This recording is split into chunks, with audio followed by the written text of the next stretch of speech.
everyone, I'm Dana Brown. In this tutorial, we're going to see an improved technique allowing us to use the San Francisco font glyphs or symbols in our native apps developed for macOS 11.0 and later. This technique is quite different over the ones that we saw in the past, mainly because we now do not need to rely on hard-coded code points for the glyphs, and it offers nearly the same functionality that the existing picture.systemImage method on iOS offered. In fact, we'll be able to set the font size, the weight, and also use the scale for the resulting symbol, plus a fallback image that will be used in case that the picture cannot be created from the received symbol name. This way, we'll be able to use any glyph name among the ones listed in the SF Symbols app from Apple, and that are updated from time to time in order to include new ones. Currently, we can use more than 2,500 symbols.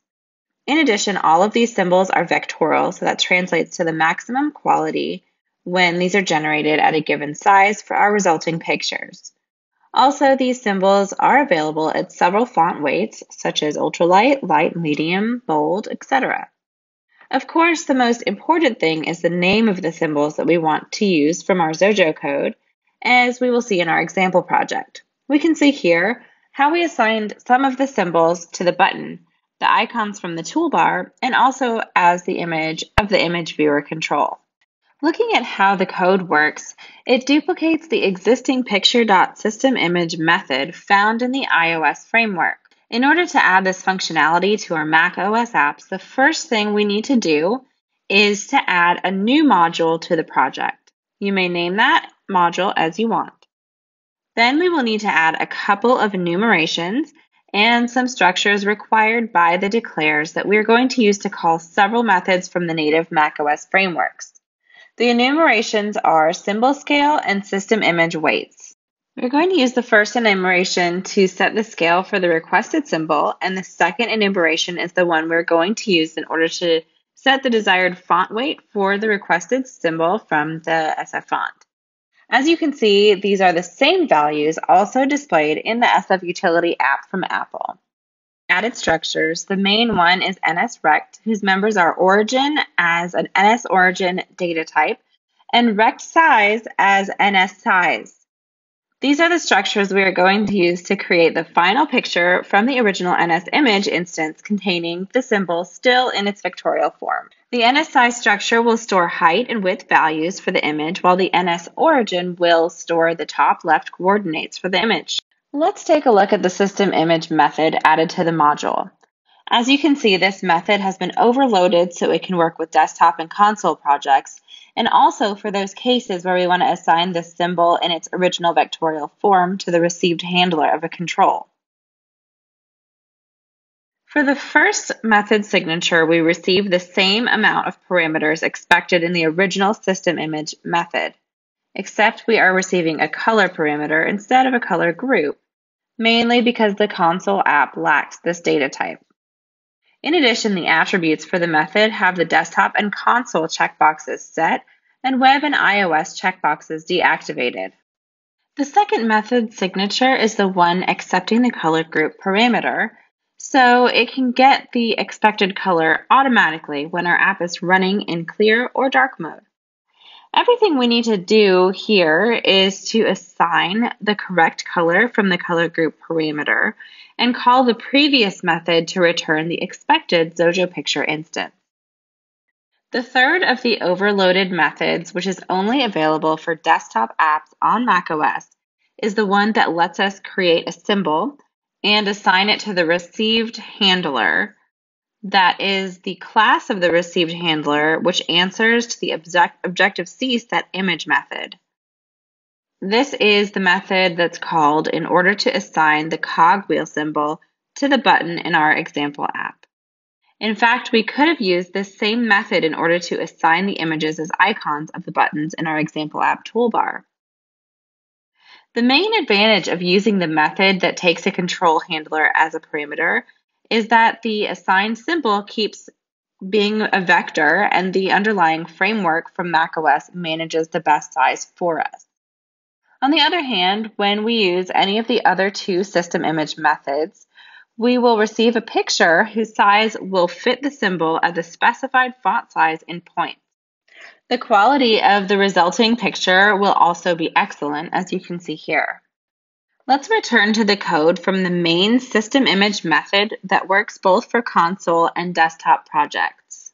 Everything is done through a series of declares, which you can see here. This is the way Xojo provides for you to use the classes and functions provided by external libraries, also with native macOS frameworks. In fact, through these declare definitions, we're going to be able to create new objects from classes as NSImage or NSData, and also to use several messages found under those classes. You can download the Xojo example project using the link added in the description field for this video. It includes comments about what's going on every chunk of code. Because of that, we're going to focus only on some areas of instance. For example, this line of code is one that's in charge of creating a new NSImage instance from the symbol name received as a parameter. In addition, we need to create an NSImage symbol configuration instance to provide the font weight and scale to the symbol already stored by the NSImage instance. So we set the desired weight for the symbol in this call, and the additional size and scale values calling the configuration with point size method on the NSImage symbol configuration instance. Next, we get a new NSImage instance with these configuration values already applied to it. At this point, the symbol stored in the NSImage is still a vector. If we get a valid instance at this point, then it means we don't need to use a fallback image, but we always provide one. If we get a valid instance or are working with the provided fallback image, then the following lines of code will tint or colorize the symbol using the provided color. These are the lines of code in charge of colorizing the symbol. The first thing is to get an NS color instance from the received Xojo color. Then we need to set the template property of the NSImage instance to false, and we'll copy its contents as a bitmap image representation and apply the desired color to it. At this point, we will be working with the requested symbol as a bitmap and not in its vectorial form. The bitmap information of the symbol is stored in the new rep variable.